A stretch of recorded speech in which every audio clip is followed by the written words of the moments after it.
We are going to get started by talking about the concept of a limit. A limit is describing what is happening with a function as we get very close to a particular value. So for example, let's say we're talking about the function f of x is equal to x to the third minus 1 divided by x minus 1. We could easily make a table of values and plug in x values and get out y values for every x value except for 1. There's a problem that's going on at 1. Because if we plugged in 1, we would get 0 in the denominator. So we're interested in what is happening as we get close to 1, with an emphasis on close. In this lesson, in this video, we're going to look at two different ways for us to answer that question. One way that we can answer that question is we could see what's happening as we get close to 1 numerically. What's happening as we plug in values of x that are getting closer and closer to 1. From the left side, so numbers that were smaller than 1 and are increasing, and from the right side, numbers that are bigger than 1 and decreasing to 1. So we're getting closer to 1 from both sides, and we can look at what these function values are doing. So as we plugged in these x values, our function value seems to be approaching 3. 2.3, 2.7, 2.97, 2.997, and even from the right side, as we get closer and closer to 1, as these x values get closer to 1, the y values get closer to 3. As the x values approach, then the y values approach. So numerically from this table, it looks like the function is approaching 3 from both sides. Keep in mind, what we will see in this lesson is we won't usually be given those. We'll have to fill those in. We will need to pick these x values depending on what we want to approach. In this case, I knew that we wanted to approach 1, which is why these values were coming in and approaching 1 from the right and 1 from the left. Alternatively, another way that we could answer this question is by looking at the graph and not necessarily looking at what is happening at 1. I'm not interested in what's happening at 1. I'm interested in, on the graph, what's happening as we approach 1 from the right side, and what's happening as we approach 1 from the left side. Well, in both cases, the function is going towards the y value of 3. So even graphically, it looks like the limit as x approaches 1 of this function, f of x, is equal to 3. So that's what we're going to be looking at in this lesson. Two different ways for us to evaluate limits, numerically and graphically. So notationally speaking, we write that the limit as x approaches 1 of f of x is equal to 3, whatever y values we saw that the function was approaching. Long term, the other thing that we will be looking at in this lesson is what happens when the limit does not exist. Because there are examples where the limit does not exist. Before I even get there, notice that in this example here, the function is not defined at 1. Right? If I plug in 1, we're going to have a problem, right? F of 1 is undefined. But that doesn't matter, because the limit is not concerned with what is happening at 1. The limit is concerned with what is happening close to 1. So I only need to see what's happening to 1 from both sides, not the fact that the function does not exist at 1. That's perfectly fine. Well, what's happening around 1? Okay, so here's another example. This time we want to see what's happening as x gets close to 0. And we have a new function here that we're working with. I just have the steps put in here. I think, I could be wrong, but I think most people are familiar with putting a function into the y equals on their calculator if you have a TI-83 or a TI-84, and then going to the table feature in your calculator.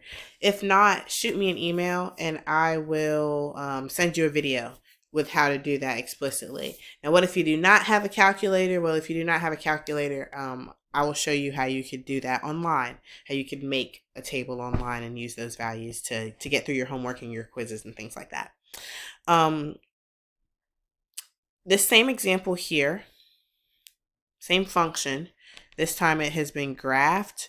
They're wanting to know what happens when we plug in 0. Well, if you just notice, if I were to actually see what happens when I plug in 0, I'm going to replace x with 0. I would get 0 over the square root of 0 plus 1 minus 1. Well, that's 0 over 1 minus 1. That's 0 over 0, which is undefined. Right? Anytime we get 0 in the denominator, that is a problem. Right? So please don't say this equals 0. That's not true. That's something we have to definitely understand. 0 over 0 is undefined.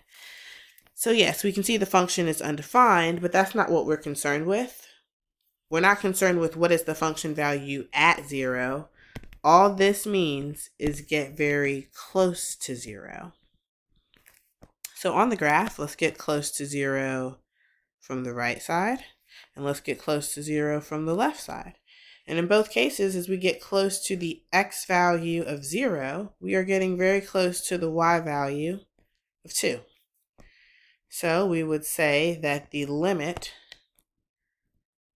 as x approaches, what x value are we going towards? We were going towards the x value of 0 of the function f of x. That function needs to be there. Notationally, sometimes I see people write this, limit equals 2. That's wrong. There's nothing in there, right? So make sure that you're putting the function, and that's 2. So also notationally, this, what you're approaching, is an x value, right? We're talking about what's happening as the x value gets close to 0. What y value do we get out? Okay, we're talking about input versus output. Next, we're going to look at 3 examples where we evaluate limits numerically and graphically. And all it means to evaluate a limit numerically means to make a table for it. So let's start with example 3. We want to evaluate this limit with a table and with a graph. In this example, our limit is approaching 0. So I should have probably put an odd number of rows there, but imagine that we have 0 in the middle. We want to come in and approach 0 from the left, and we also want to come in and approach 0 from the right. So I probably will not talk about this in so much detail again in this course unless someone asks, but think about where 0 is on a number line. Think about the kind of numbers that are bigger than 0, but come in and get closer to 0 from the left. And then also think about negative numbers that are smaller than 0. And as we move in to 0, as we approach 0 from the left side, think about where those numbers go. So that's just a visual to help you see what's going on here. So I would come in and choose numbers like this. So notice that these numbers, those negative numbers that I've chosen, are getting larger. They are approaching 0 from the left side. Now I'm going to come in and approach 0 from the right side with some positive numbers. They come in and get smaller, closer and closer to 0. So now I want to know what these y values are. At this point, you could come, and if you're using a calculator, you could put the sine x over x into your y equals, and then go to the table feature in your calculator. You would want to make sure that your table was set to be on ask. If you need help with that, please just shoot me an email. That's an easy fix. I can help you with that. But alternatively, you could use Desmos to make a table. So I just Googled Desmos table and I clicked on function table there. First thing that came up. I can change this. I want this to be sine x over x. That's the function that we have. And I'm also going to be changing all of these x values because these are not the x values that we had, right? So I'm going to enter in the x values that we chose, the ones that approached 0 from both the left and the right. We can put 0 in undefined. That's perfectly fine. We're more interested in what's happening around 0, not what's happening at 0. Okay, so I have this table here. I'm just going to take a screenshot of this. It'll be quicker than me trying to write those values down. And let's see what's happening here. So what it looks like is happening is that as we got closer and closer to 0, the values from the left appear to be approaching 1, and the values from the right also appear to be approaching 1. So it looks like the limit as x approaches 0 of sine x over x is equal to 1 when we look at a numerical table. Even if we look at the function just graphically, so if we just wanted to evaluate the limit graphically, I would sketch a graph of the function, make sure and label your x and your y axes on your graphs, and I would come in and I would look and say, as I approach 0 from the left, what y values are these going to? Well, it seems like it's going to the y value of 1. I can see that. Same thing is happening as we approach 0 from the right. So when I say approach 0, notice that both of those functions, both of those arrows are coming in and getting closer and closer to 0. So our limit was equal to 1. For example 4, I am going to again make a table in Desmos and look at what the graph of that function looks like. Take a second and think about what kind of x values you want to use here that are going to come in and approach 4 from both the left side and the right side. So I have adjusted my function in Desmos, and I've also changed my x values. So I use these x values here. Notice that I chose x values that got closer and closer to 4 from both the left side and from the right side.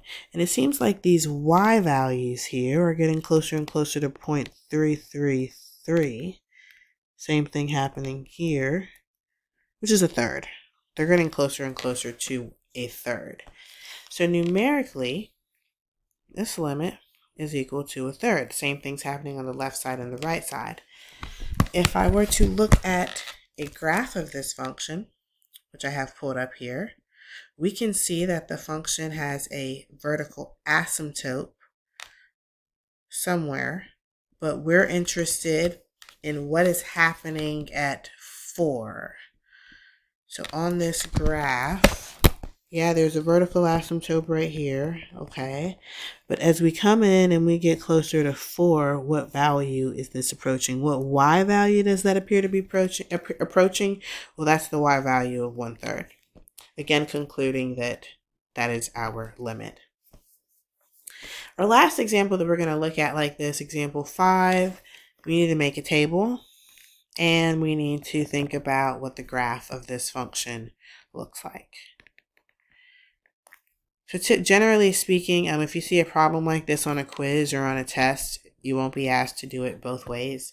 It'll say evaluate the limit numerically or evaluate the limit graphically. So you'll most of the time either be making a table or making a graph. You do please pay attention though to what you're asked to do if you're asked to do something. Okay, so let's look at a table for this graph, for this function, and let's also look at a graph for this. So we have p of x, this is a piecewise function, and what's important here is that this piecewise function is defined as what it does when x is 1 and what it does every other time. So something in particular is happening at 1. Of course, we're interested in the limit as x approaches 1. Something in particular is happening at 1 that's not happening everywhere else. For our table, we're going to want values of x that approach 1 from the left side. So I want x values that are getting bigger and bigger and bigger closer to 1, and from the right side. So I'm now choosing values of x that are getting smaller but still closer to 1. By the way, when x is equal to 1, I can fill this in right here. Like usually we've seen a bunch of examples where this was undefined. It's not undefined here. If x is 1, I'm supposed to use this piece of the function and I would get -4 back out. But that doesn't necessarily tell me what the limit is, right? All we found is p of 1. So I do know that this definitely goes through the point 1, 4. Say that's 4 right there. And I'm again, no, excuse me, -4, 1, -4. Because remember, we plugged in 1 there and we got out -4. Now let's look at the graph of this. Okay, so we've dealt with this part for the graph. We've dealt with that part for the graph.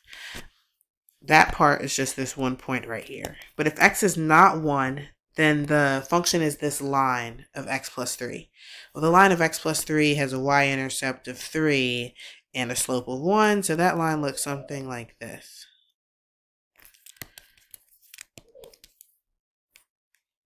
And when you draw that line, remember that we don't actually have that line when x is 1. Right? I'm trying to just put one little tiny hole in this line when x is 1. So that's not included because when x is 1, it's down there at -4. Now that we have a graph of this, let's think about what the limit of this would be. Okay. So what's happening is we approach 1 from the left. Well, that's from the right. From the right. And what's happening is we approach 1 from the left. Well, graphically, it looks like the function's going to 4. Looks like this limit is going to 4. And it is. Because remember, limits are not concerned with what is happening at 1. They're concerned with what's happening close to 1. And to be close to 1, well, you can't actually be 1. You have to be either a little bit smaller than 1 or a little bit bigger than 1, which is why we chose the values that we chose in our table. Now, the question here is, what do we put here in order to fill this out? Do we put the first piece or do we put the second piece? Well, we've already used the first piece. We can only use the first piece when x is 1. So for here, to fill in all these other values, we're going to be thinking about the second piece of the function, x plus 3. So the values that we would get out, I'm just going to be adding 3 to these x values, are there. And even from the table, we can see that what these values are approaching as we get close to 1, because this one does not matter. The limit is not about what is happening at 1. The limit is about what is happening as we get close to 1. What is happening on the left side of 1 and what is happening on the right side of 1. And on both sides, it appears as if the y value is getting closer and closer to 4. And that is what that limit is equal to. So we spent the first half of this lesson talking about evaluating limits using a table and using a graph. And so far, for all the limits that we've looked at, we've been able to find an answer. We've been able to answer the question, what is happening as x gets close to whatever number we've picked? Now we're going to look at some problems where the limit does not exist. And there's a few different ways that this could happen. One way that the limit would not exist is if the limit from the right side of the function was not equal to the limit from the left side of the function. If the function is doing two different things on the two sides as we approach, then the limit would not exist. For example, let's think about what's happening here as x approaches -3 of this function f of x. Well, there's -3. So what we need to do is we need to get on the function on the left side. So I'm going to get on the function on the left side and I'm going to start moving towards -3. Stay on the function. As we do that, we're going downwards to -infinity. Now, if we were to get on the function, now on the right side of -3, and see, well, what happens as we get close to -3? Now we're going up to +infinity.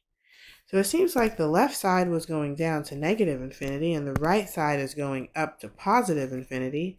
This limit does not exist. I'm going to erase the equal sign because I'm not going to write equal DNE, but that limit does not exist. Another instance where a limit could not exist if there is too much oscillation. Oscillation means bouncing back and forth, going up, down, up, down, up, down, up, down, up, down, up, down, up, down, as it approaches an x value.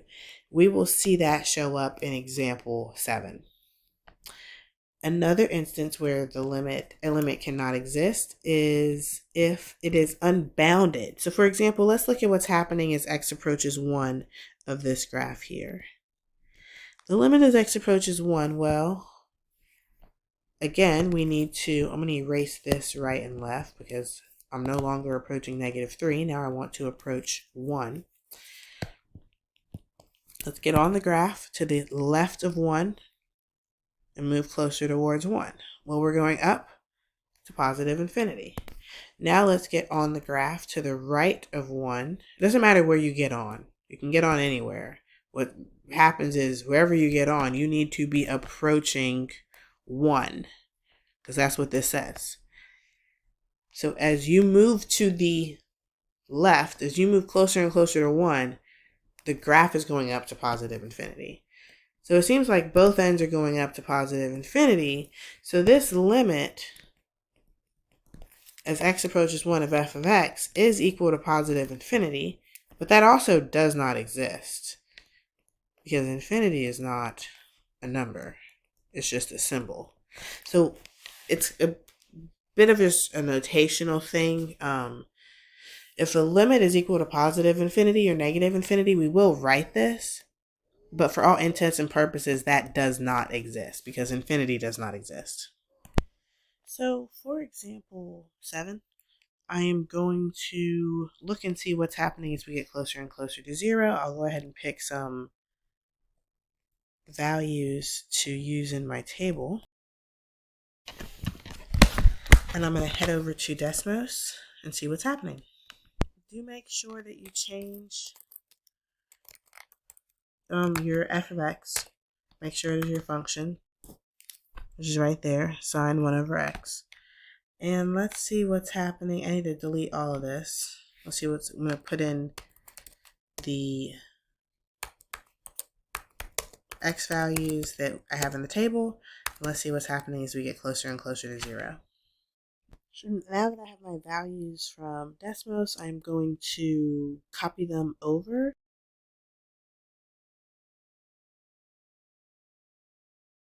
Okay, so we have the values in here. Let's see, what does it appear to be approaching? Well, coming in from the left, it's not clear.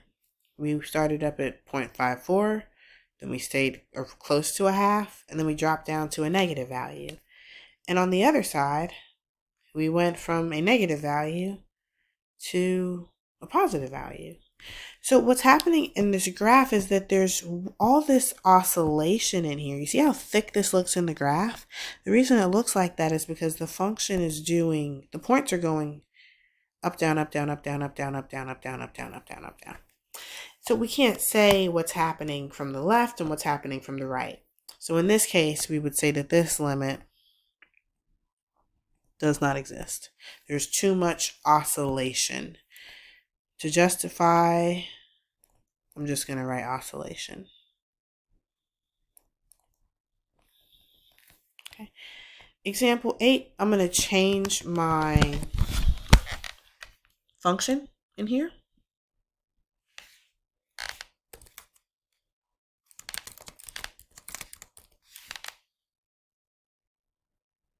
And I'm approaching -3, so I'm going to change my x values as well.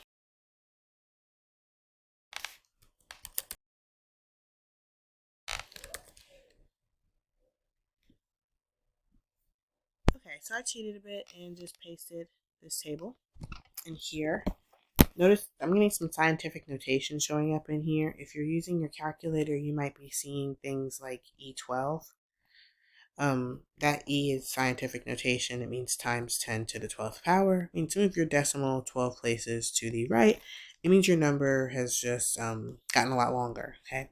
So in our case, these numbers here are very, very, very negative. They're getting smaller and smaller and smaller, more and more negative. They're both appear to be approaching negative infinity. And in fact, they are. if you look at the graph of this function, there's a vertical asymptote in here at x is equal to -3, horizontal asymptote of 0. What's happening is this graph is coming in, and from the right and the left, it is shooting down and approaching -infinity. So that limit does equal -infinity also does not exist, because -infinity does not exist. So we've evaluated that limit. The last couple of examples that we're going to look at are some piecewise functions. Here, I really want to reiterate that when we're finding limits, what's important is what is happening near that x value, not what is happening at that x value. This first problem here, f of -1, that's not a limit. That just means go to -1, the x value on the graph. Here's the x value, and tell me what is the y value. What is the y value there? Well, and x is -1, the y value comes out to be 1. That is 1. The limit as x approaches -1, however, is different. This means that we need to think about where -1 as an x value is on the graph. We need to then get on the graph from the left of that and approach the function. Approach -1. As we approach -1 from the left, well, it looks like, what y value are we going towards? Going towards the y value of 0 from the left. You'll see this later in the course. But what we just said was that as we approach -1 from the left, so I'm going to put a little minus right there, of this function, I went towards 0. Let's see what happens as we approach -1 from the right. So now I want to get on the graph to the right of -1. Even if you would have got on this piece over here, right, you still need to be moving towards -1. So you're eventually going to end up on this piece. Okay, so move towards -1 from the right. Well, it looks like we're going towards the y value of 1. So as we approach the limit, as x approaches -1 from the right, that's what that notation means, of the function f of x, we went towards the y value of 1. So we have this issue here where the limit from the left does not equal the limit from the right. So this overall limit does not exist.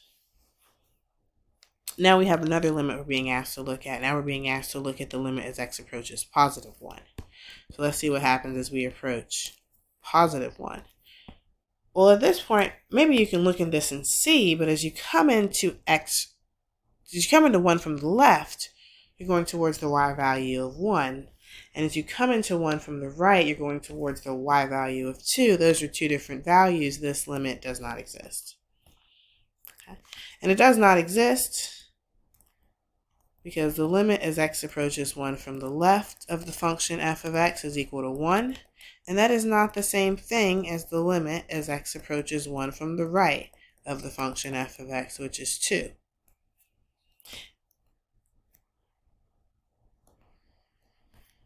And it does not matter that the function value at 1, so when I go to 1 and I look for, well, what is the y value at 1? That's all the way down there. Function value at 1 is -2. That has not come up at all in our discussion on the limit of -1. Because all that matters with the limit was what was happening from the left. Of +1, excuse me. What was happening from the left and what was happening from the right. Example 10, f of 2. We need to be looking for a function value at 2. The y value at 2 is -1. I can see that at that point there in the graph. But the limit as x approaches 2 does not exist. Because as we go into 2 from the left, we're approaching the y value of -1. And as we go into 2 from the right, we are approaching the y value of 5. So this limit does not exist because the limit as x approaches 2 from the left, let me make that clear, from the left of this function, went to -1, which is not the same thing as the limit as x approaches 2 from the right of this function, which went to 5. Now let's see what's happening as x approaches 4. Well, as we come in and approach 4 from the left, looks like we're approaching the y value of 2. And as we come in and we approach 4 from the right, it still seems as though we are approaching the y value of 2. And so this limit is equal to 2, because both the left and the right sides of the function approach 2 as we get close to the x value of 4. Even though there is no y value at 4, that's open, right? That's undefined. F of 4 has no answer. There's no point at 4. But that's okay, because we are able to discuss what was happening around 4. So we were able to find that limit.